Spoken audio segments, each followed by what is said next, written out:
everyone, back with another lecture. And in this lecture, we will visit the long promised, long awaited idea of Abraxas, linking it to the East and Eastern philosophies. And we're going to hash out a few things in this lecture here and basically get into some of the juxtapositions between the ideas of the East and Gnosticism. And basically what I'm going to do is go through a pretty large lecture. Hopefully I can keep it under the hour mark. I always make the endeavor to end up having to split the lecture, which is why I really want to start going to a shorter format of videos, probably speaking on things for a few minutes at a time, because just nowadays people cannot hold their attention for longer than a few minutes, you know. But those of you that will be able to sit through this whole lecture and that have watched the previous lecture on Abraxas will be enriched with ideas and possibly avenues towards attaining the one state that comes along with unifying opposites and seeing that opposites really are one. You know, this is an Eastern idea that has been disseminated with the idea of the yin and the yang. And the thing is with it is it's very misunderstood what the yin and the yang actually mean. And the idea of Abraxas is a very potent way of even looking at that idea. And it leads me, and you'll see in this lecture how it leads to the belief possibly that Gnostic ideas, all the way down to the ideas in Jung's analytic psychology, possibly came ultimately from the East and from China, you know, from the Taoist idea.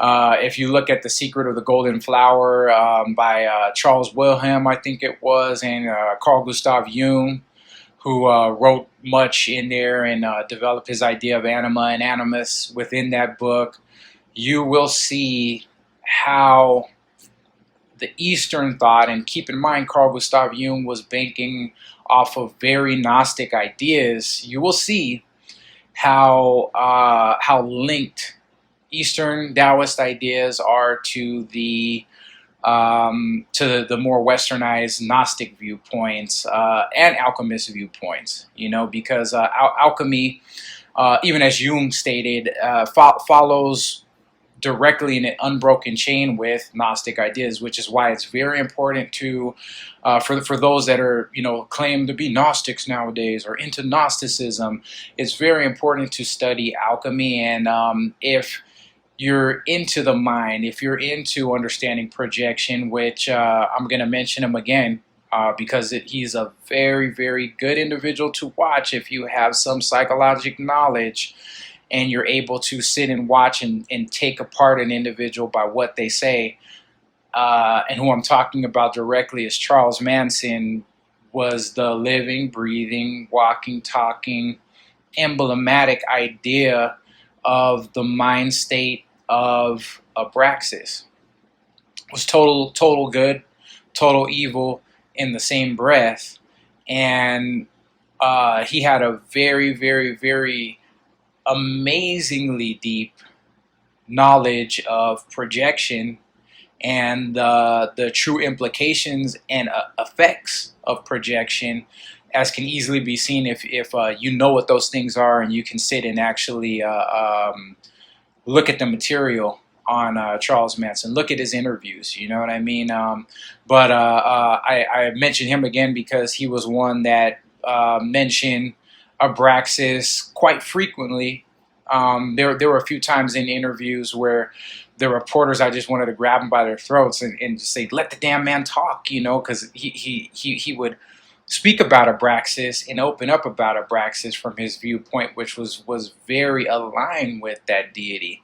Long story short, I'm going to get into some of the ideas of Abraxas and flesh out more of this information and link it once again to the Eastern Taoist ideas, and not really the Neo-Confucian idea, because the Neo-Confucian idea was more Taoism for the people, if you want. Just like it was said that Christianity was Platonism for the people, you know, which is a pretty right statement. So, anyways, directly into the paper.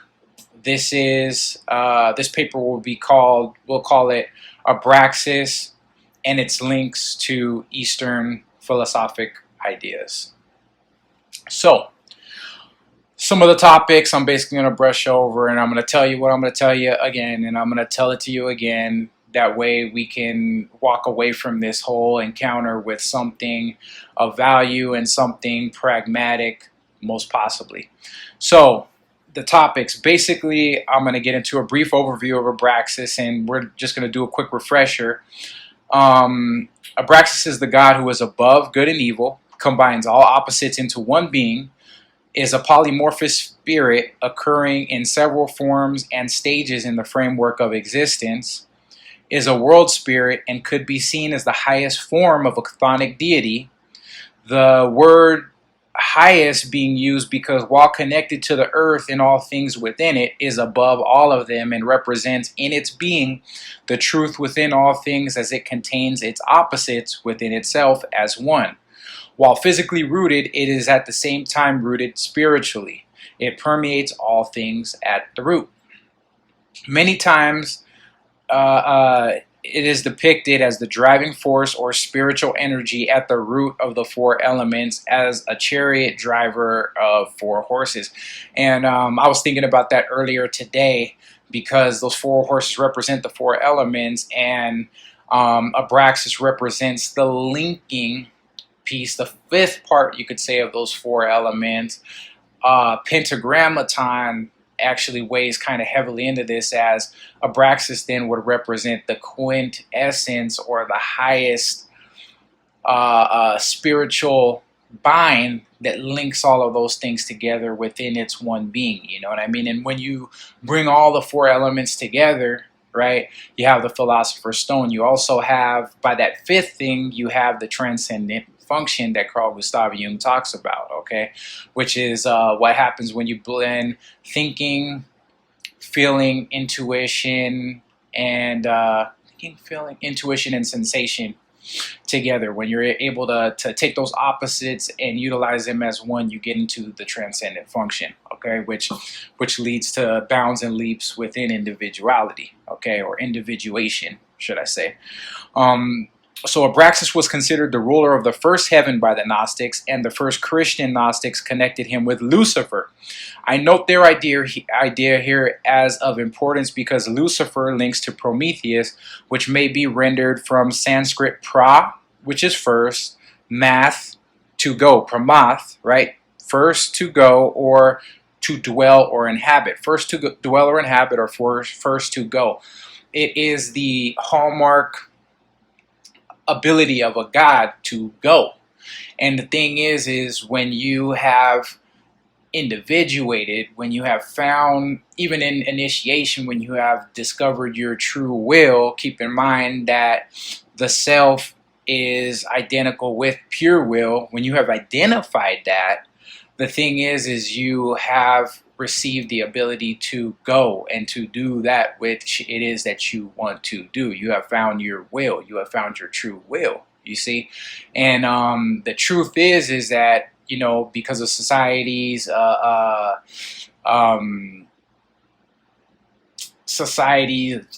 binds and the chains that they put on us, there's a lot that we can't do, that we want to do. The key is to find ways to canalize those things which we would want to do that we per se cannot do, and be able to take that libido and find channels to where we can find some alleviation of the pressure that is built up within us. That is a big step. That was actually one of the ideas of Freud's as far as sublimation was concerned, and it is not to be confused with alchemical sublimation. So,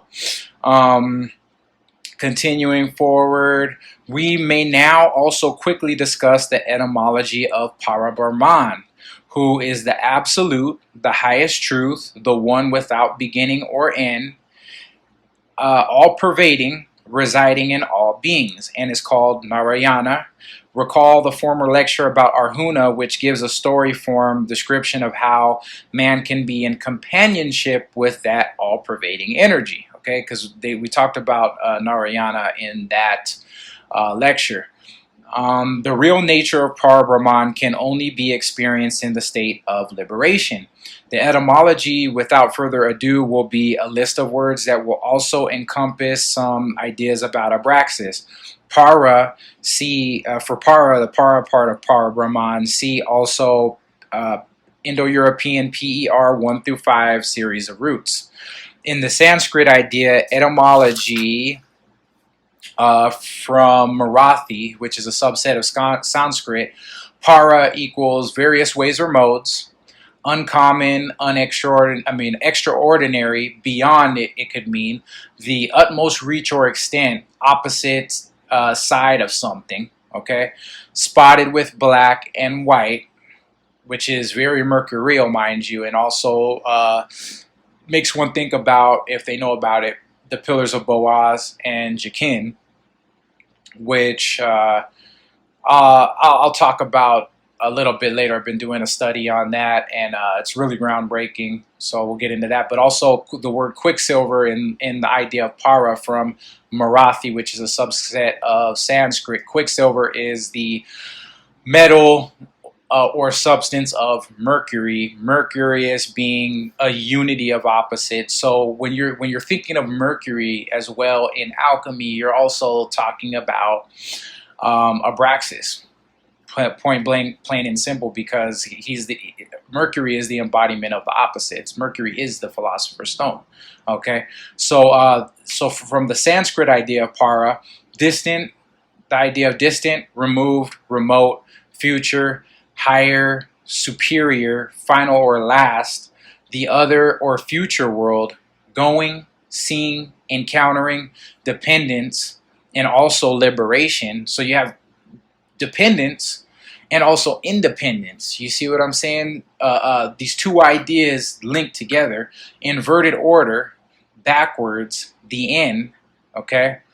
To master a thing. Now keep in mind too, Mercury is the master of the art. Mercury in the tarot is the magician, which represents a master, you know? So we see that in the word para from the Sanskrit that we just read here. So para Brahman equals the supreme absolute truth, the supreme being, the great God. And we're going to look at a paper that I have marked section 1, para Brahman, but we're going to look at that a little bit. Actually, you know what?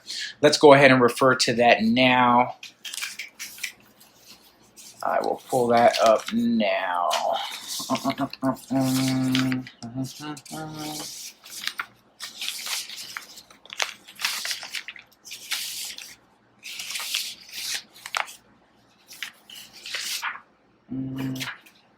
Okay, so we're going to read this paper here on para Brahman.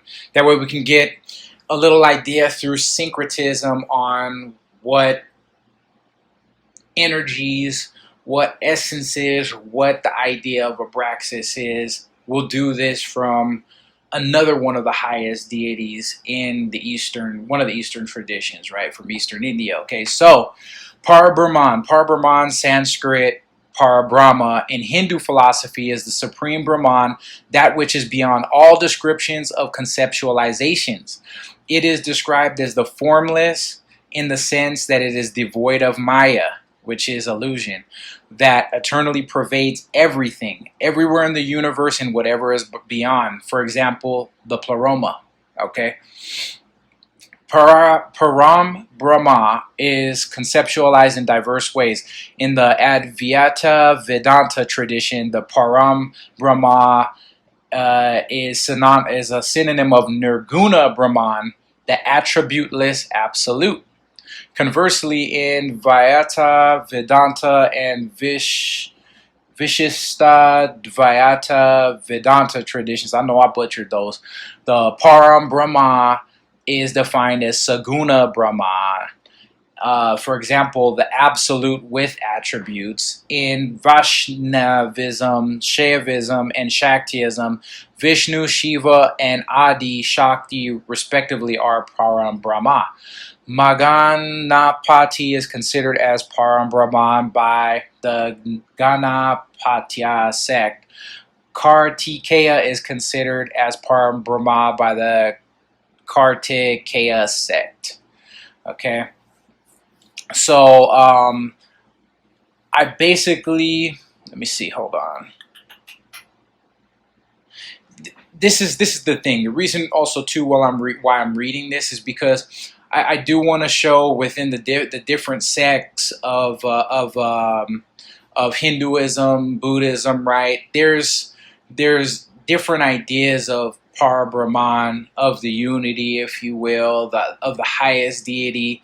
And what we see is from something formless coming the most minute form, right? Which is sometimes what they term the monad.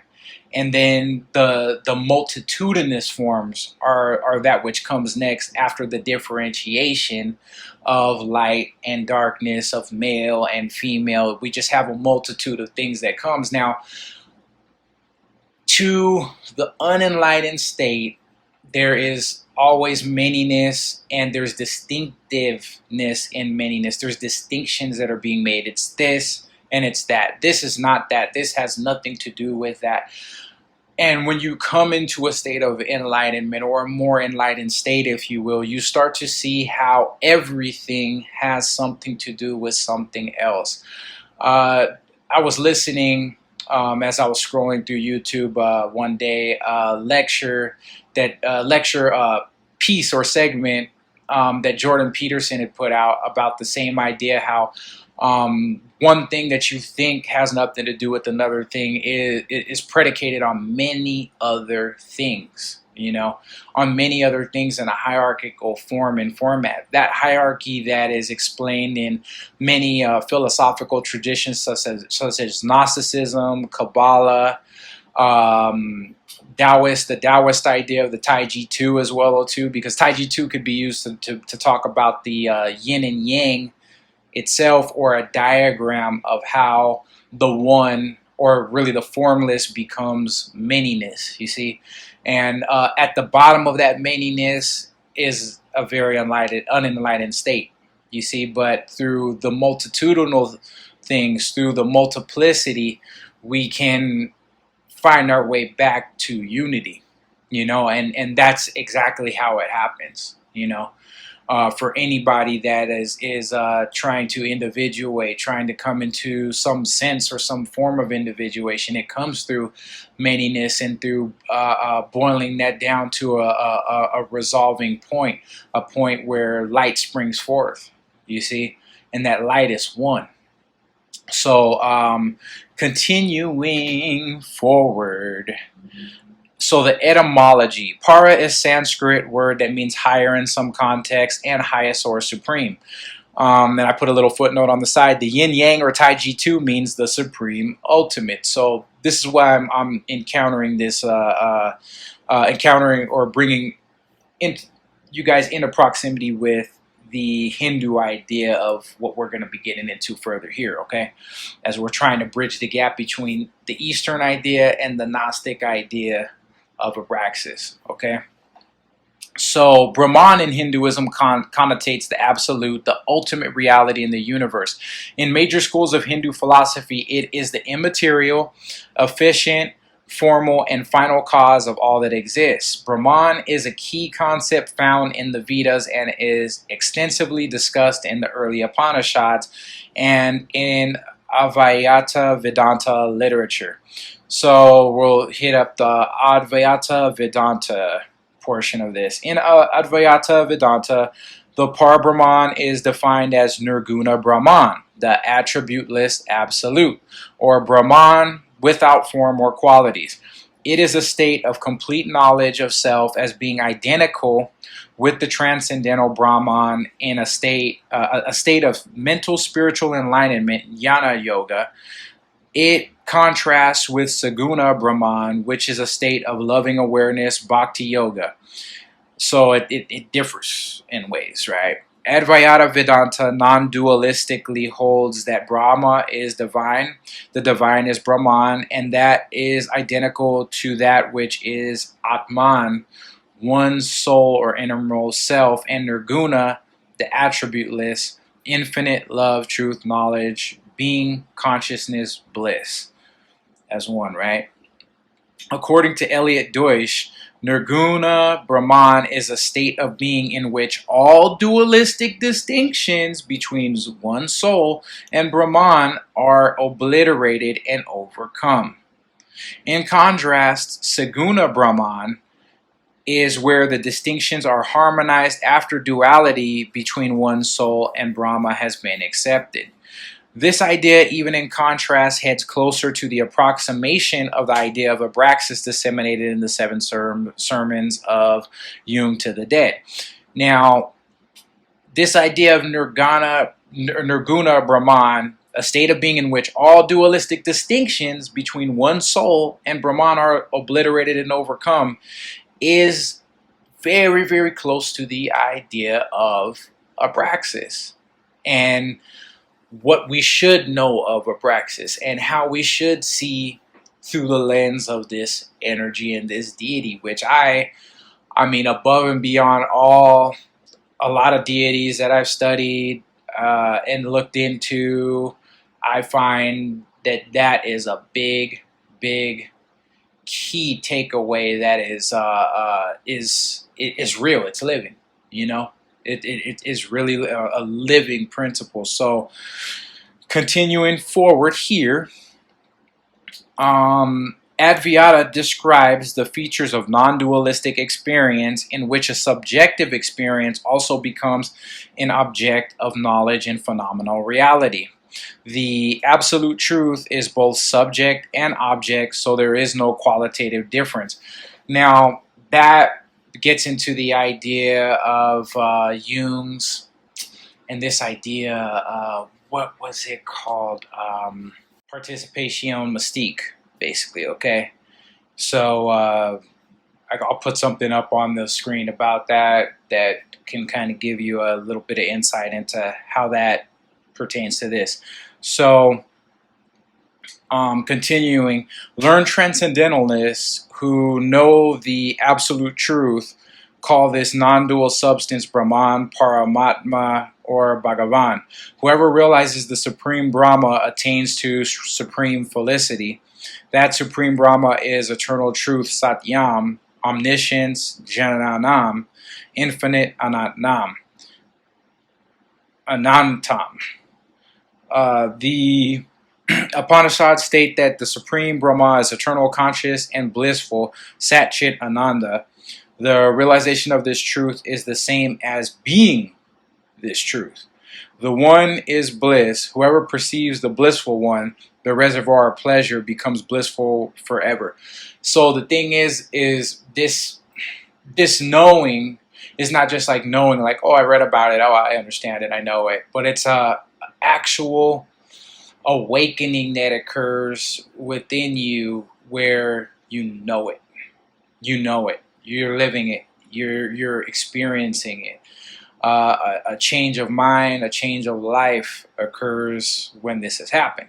You know, it's not just a simple like in Christianity, for example. Oh, you know, I pray to Jesus, asked Him in my heart and in my life, and you know, I'm a changed person from here till the cows come home. No, it's a actual knowledge. It's gnosis. Okay, so that is what that will get into there. Okay, so I'm going to continue on here in these papers.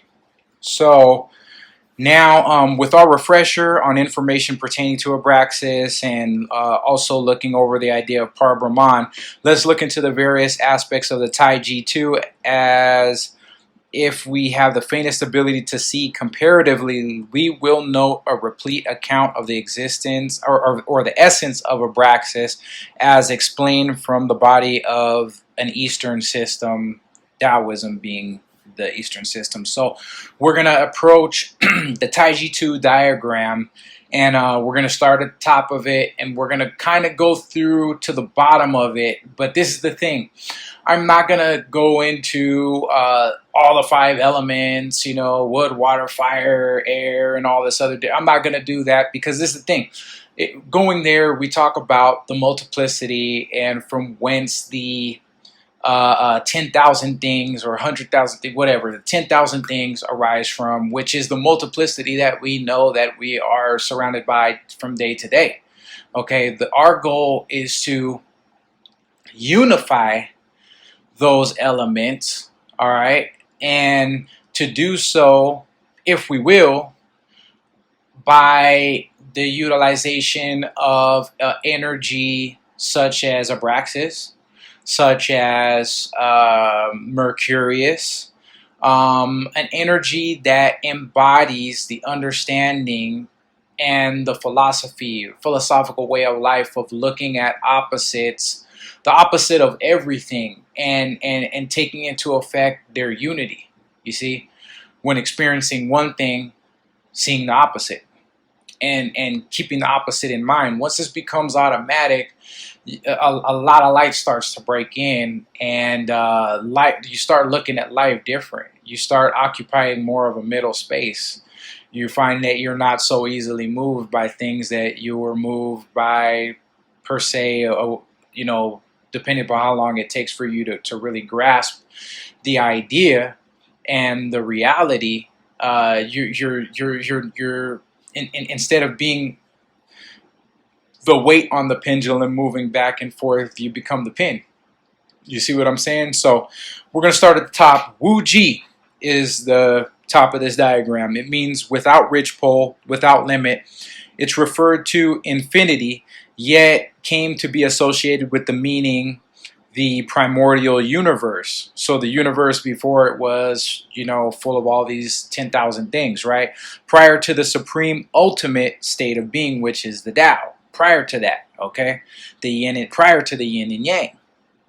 This may refer to the abyss of chaos, which is a void state preceding the creation of the universe in Greek creation myths.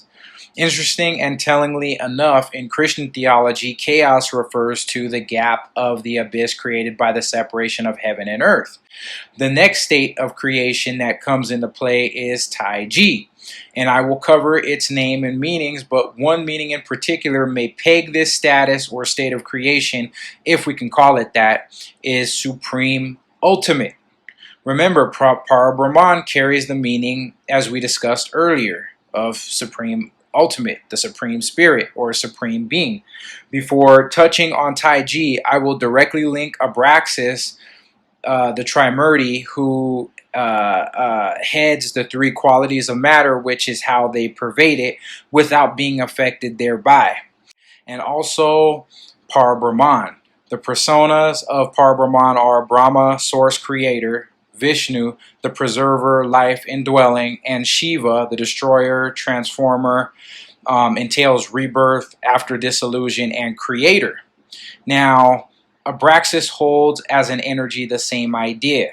As ruler of the first heaven, he had power over the cycles of birth, death, and resurrection, which are Brahma, Shiva, and Vishnu's qualities respectively. And in matter, the energy of these triune energies can be located via the trigunas, as we trace their ebb and flow within our psyche and matter. Tamas equals darkness and chaos. Sattva equals beingness and harmony, peace. Rajas equals activity and passion. These trigunic qualities, which Parabrahman and also then Abraxas can also be seen in the Hegelian and Marxist dialectical method. And if we can believe or truly see it, actually how much has been created by both word and idea, we can then use not only the trigunic method of understanding matter, but the dialectic as a ladder of insight into a unity that seems confused to our dualistic minds with more clarity. Okay, so Continuing forward here now, let's hit up the idea of Tai G, which is directly below this, okay? Tai G is a condition arising from Wu Ji and giving rise to yin and yang. It is the oneness before duality. It has the meaning great pole, and its emblem, while a pole of sorts within a circle, posits by its position in the circle not only the beginnings of polarity, yin and yang, but also the directions begin to come into view. Now, the directional ideas are the equivalent to the four qualities of the material world. This is a good point to note, okay? This position seems to intimate as after this, the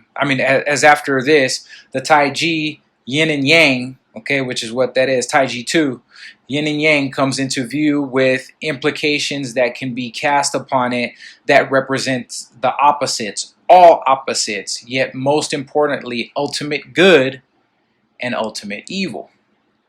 The Olympians and their conflict with the Titans. Now, get here with me, because I'm going to talk about the Olympians, right?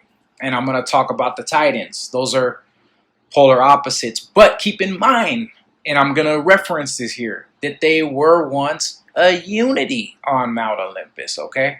This gets into the Greek idea of this whole idea here. So this is why I like to go into syncretism, because it's going to continuously show you in many different things the underlying idea, the underlying schematics, if you will, so you can say, okay, you know what, I can step out of these traditions and look into another tradition and see the same underlying truth here in this other tradition, and maybe even get a little bit of an extra angle on it that I didn't from the others. Okay, and this is how you get into these meta truths. Okay, and that's the exact word that that syncretism brings you into, is meta truths. Okay, so the Olympians and their conflict with the Titans, leading to the Titans being banished to Tartarus, the Olympians staying in Mount Olympus in the sky, for instance, intimates the point in which Wu Ji and Tai Ji turn into the Tao or Tai G2,